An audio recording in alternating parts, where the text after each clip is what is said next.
Hello and welcome back to Smack Talk Wrestling Reviews, where we have a look at all the crazy stuff which happens in the crazy world of WWE Raw. This is Smack Talk Wrestling Reviews.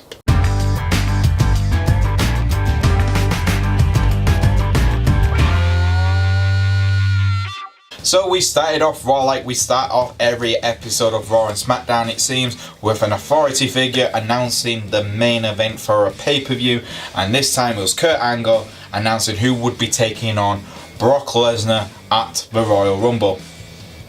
Before Angle could announce who the number one contender was, Braun Strowman comes out to the ring, pretty much states to Kurt, "Look, I should be number one contender. I was the last man standing between me and Kane last week. I am the obvious choice." Before Kurt could get a reply back out, he was interrupted by Kane, who comes to the ring and says, "Look, I've been destroying in this company for the last 20 odd years, and I am the most destructive man in WWE, so I should be the number one contender." Again, Kurt Angle's trying to make sure these two monsters don't destroy each other or the ring. And then the next thing we know, Paul Heyman interrupts Kurt Angle and he announces that Brock Lesnar is now here. Brock Lesnar comes down to the ring. Kurt Angle looks at it and goes, "Just to let you guys know, Kane and Braun Strowman are going to be in a triple threat match against Brock Lesnar at the Royal Rumble." And he gets the hell out of the ring. So all three guys are in the ring and they Braun Strowman and Kane try to take out Brock Lesnar, but he's too strong and he takes them both out. And he pretty much F5s Kane into the ring and walks back up, and then Kane does his typical get up routine and Brock's like, "Oh god." And it was kind of like, "Hold on Brock, you've seen this already, we saw it with The Undertaker, why are you so surprised? The Undertaker's brother can do the same thing." And then obviously they were all staring at each other. For me personally, this was an okay opening, yes. We all know that it was supposed to be Finn originally who was going to be the number one contender against Brock Lesnar at the Royal Rumble. And I really wish we got to see that match, because I would rather see that than oversee Braun Strowman taking on Brock Lesnar and Kane again. I've already seen those type of matches, and I would like to see Brock Lesnar take on someone like Finn Balor, like we did with AJ Styles taking on Brock Lesnar. A very entertaining match, which was different to what we have already seen with Brock this year. But obviously we're not going to get that. But for an opening, it was well performed. You had three big guys pretty much going, "We're going to destroy each other." Then that moves us on to the first match of the night, which was supposed to be Seth Rollins taking on Samoa Joe for revenge of what happened last week. But no, we didn't get that. We had Jason Jordan interrupting Seth's match, saying, "Look Seth, I respect you, but I'm getting revenge on Samoa Joe. I'm sick of waiting." Seth's like, "Whoa kid, wait your turn. Joe's starting trouble with the Shield. I'm getting revenge on this." And then Joe comes out, cuts a great promo, pretty much like, "Well, these two big strong guys are both after me. How about this? You guys fight it out and then I'll take on the winner." Seth kind of gets annoyed with Jason Jordan. Jason Jordan pushes Seth Rollins and they have a match. To be honest, it was very, very obvious what this match was going to be. Jason Jordan did really well. For the first time ever, you kind of see his style in the ring getting a little bit crisper, and it kind of showed that he was working the back of Seth Rollins. Something, kind of heelish, very much so. And Seth got the win, luckily enough, by pretty much throwing Jason Jordan into Samoa Joe, super kicking Joe in the face, rolling Jordan up, using the knee into Jordan's face and getting the pin. Obviously, Joe wasn't happy with that, got into the ring, and Joe and Seth started fighting. And then Joe, dirty trick, smacks Seth when he's getting pulled away by the referee. And the match itself was fine. Again, it just feels like we're taking a match which we've already seen, which we saw Jason Jordan do with Roman Reigns, and we're just replacing him with Seth Rollins. Again, I've seen this already, and it was kind of like, "Ooh, I've already seen this. Do I need to see it again with another Shield member?" I don't feel like I need to. Later on in the night, we saw Seth Rollins and Ambrose talking to Angle, and then Jason Jordan interrupts his again and says to Angle he wants Samoa Joe. So Angle announces that Dean Ambrose, Seth Rollins and Jason Jordan will team up to take on the Bar and Samoa Joe tonight. And they weren't too happy. But the match itself, just like I said, felt like I've already seen this match before. Our next match of the night was Finn Balor in a 2-on-1 handicap match against the Miztourage. And to be honest with you, it felt like I've already seen this. I've seen Finn take on Bo Dallas and Curtis Axel in singles matches again. It's a shame really, because just imagine we could have had Finn Balor taking on Brock Lesnar at Royal Rumble, so we could have been building up this feud. But instead we have Finn Balor taking on the Miztourage. Yes, pretty much Finn got a bit overpowered a few times. Started getting more momentum. The Miztourage wasn't too happy. They outnumbered him and the referee had to call the match off. They still kept on beating up Finn. So we had a debut on Raw that night, and it was Hideo Itami from NXT has finally gone on to Raw. Obviously he's moving on to 205, but it was good to see a cruiserweight guy actually being involved on something which isn't cruiserweight related. And the match got turned into a tag team match, which Finn and Hideo won quite easily, and we got to see a GTS again on Raw. Most fans were quite confused. You could tell in the crowd, they were like, hold on, isn't that CM Punk's move? If you're not a fan of NXT, you usually go, hold on, GTS, that's Punk's move. Why is he using that? Actually, Hideo's the man who invented the GTS move. It's just that Punk liked it so much, he stole it. So, well done. But the match itself was fine. It was a good way to introduce this new character into the Raw brand. But, like I said before, it just felt like we have seen this again. And this is a theme which we will be seeing a lot on Raw this week.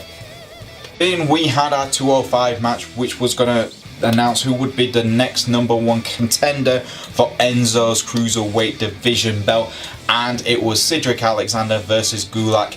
And to be honest, it was a good match again. The 205 division has really upped its match standards on the Raw brand, and they had time to really well perform. But I'm going to give this match a hell of a down because of one person. Enzo Amore was on commentating, and I'm not joking guys, he was the most irritating thing of all night. It absolutely annoyed the crap out of me that this one guy would not shut the hell up. I was like, he's arguing so much with Corey Graves, it took away from the match, and you don't want that. You want your special guest commentator to actually add something to the match. He didn't. He took away from the match, and it's a shame because you can tell Goulet and Alexander just absolutely performed out of their boots, and it's just showed what the 205 division should be like. But no, you had a good mixture of flips, technical wrestling, off just everything you want to see in the 205 division, but ruined by the guy who is the Cruiserweight division champion. Enzo Amore just ruined it for me. But luckily enough, Cedric Alexander got the win, which was kind of obvious from the start of this tournament that it would be a babyface taking on Enzo Amore. And then after the match, well, near the end of the match, Enzo walked off on his phone, and then we found out he got a DM from Nia Jax, and he was interrupted by Goulet saying he was sorry to Enzo, his friend. And Enzo was getting annoyed with Goulet for calling him his friend, and yeah, that bit was fine, but the match itself was just so much taken away because of Enzo Amore's stupid ranting and raving about how great he is, and it doesn't work. It just took away from the match. Then we had Asuka's match against Alicia Fox, which was meant to happen last week, but obviously Absolution got interrupted that one. And to be honest, it was a good match. It was possibly something I was excited to see because Asuka again just showing how strong and dominant she is. But for God's sake, Booker T is so bad on commentating. For a long time I've just gone, yeah, it's Booker T, it's fine, it's fine. But this just showed how stupid Booker T can be on commentating when he doesn't really grasp the whole concept of the Asuka undefeated thing. When he's pretty much going, well, it doesn't mean much if you've been undefeated on NXT. When you come onto the main roster, it's a different kettle of fish. No, it's not, Booker. It's not. She's undefeated for 3 years. She's been undefeated. That's how good this woman is. Stop trying to say it's not a big deal that she was undefeated in NXT. Again, Alicia Fox had a good match against Asuka, so I can't take away. And she performed really well. So both women looked great in the ring. And it was good again that this undefeated streak for Asuka is still being continued on the main roster. Then we had the match which was announced earlier on by Kurt Angle. Jason Jordan, Seth Rollins and Dean Ambrose taking on The Bar and Samoa Joe. And I'm not gonna lie to you guys, yes, Samoa Joe is so over right now on Raw. It's entertaining, it's great to see Joe being over. But I've seen it, it feels like, again, I have felt like I've seen this match before. So it was nothing new. Just take Jason Jordan out, put Roman Reigns in there, and we've got the same match which we have seen for 682 times of a year. Yes, they were building on, could Seth and Ambrose trust Jason Jordan, because obviously he's acting like a bit of an arse throughout the whole show.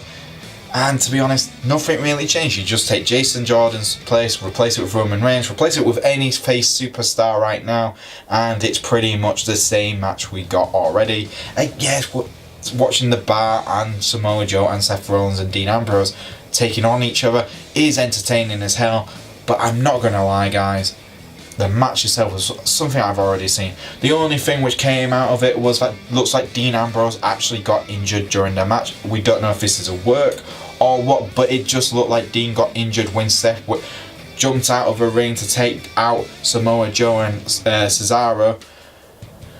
Dean got injured as well. The medical team was checking on him. Seth got distracted. Bro kick by Sheamus. Cesaro gets the pin, and the heels get the victory.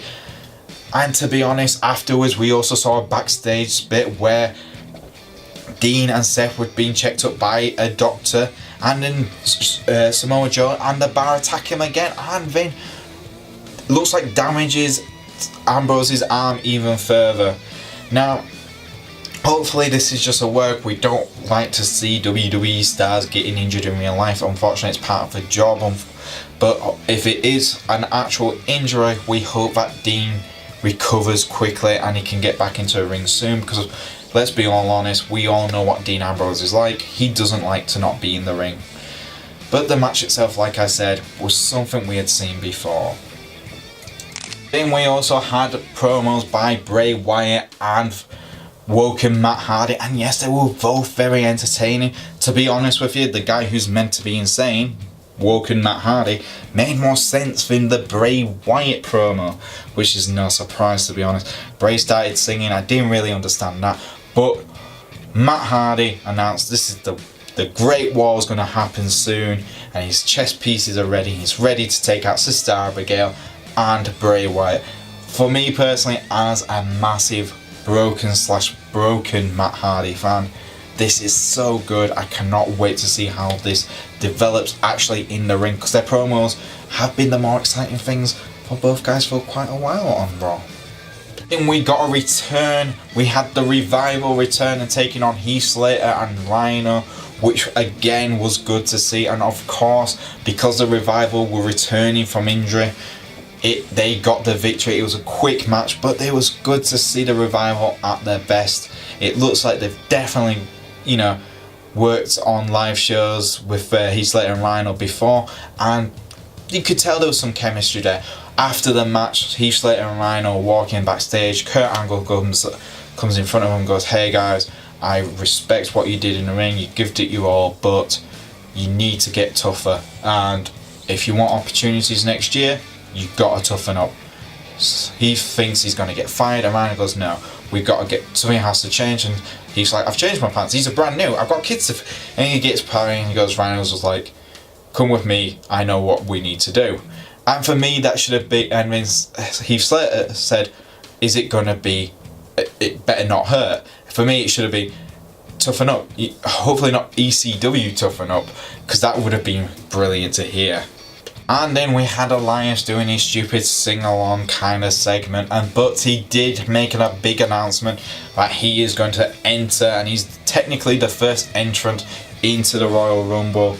So that's kind of good. But the best thing about it, he was interrupted by the women's division, and it was just brilliant to see him, because he can't attack the women for interrupting him.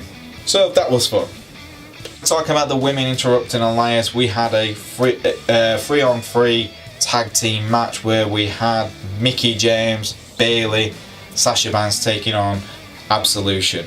And it was great, and it was that typical, it's okay, we've already seen this type of match, and it got a bit chaotic, and the match itself ended with a massive brawl with Nia Jax coming out and taking out Paige, and Paige taking out Nia Jax as well, and then the rest of the Raw roster coming out to save Nia Jax, and they're all brawling in the ring.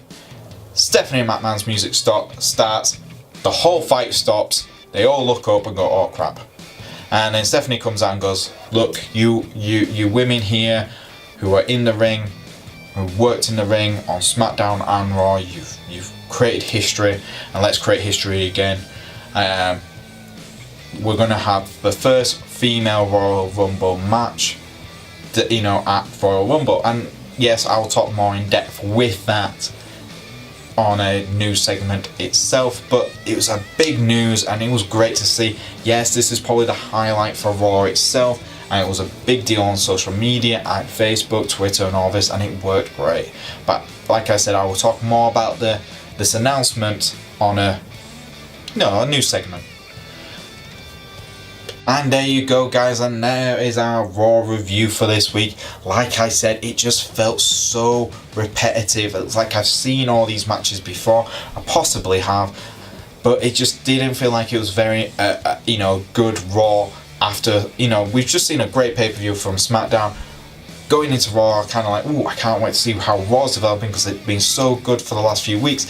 And then now this is probably the worst Raw episode I can remember in such a long time. Yes, the Revival returning was great. The Woken Matt Hardy was good, and the Women's Royal Rumble match is very exciting indeed. But everything else just felt very similar. It just felt like I've already seen it, and I just didn't really enjoy this week's episode. But let me hear from you guys. Did you enjoy this week's episode? Did you think it was good? Did you think it was bad? Do you think I'm just talking absolute nonsense?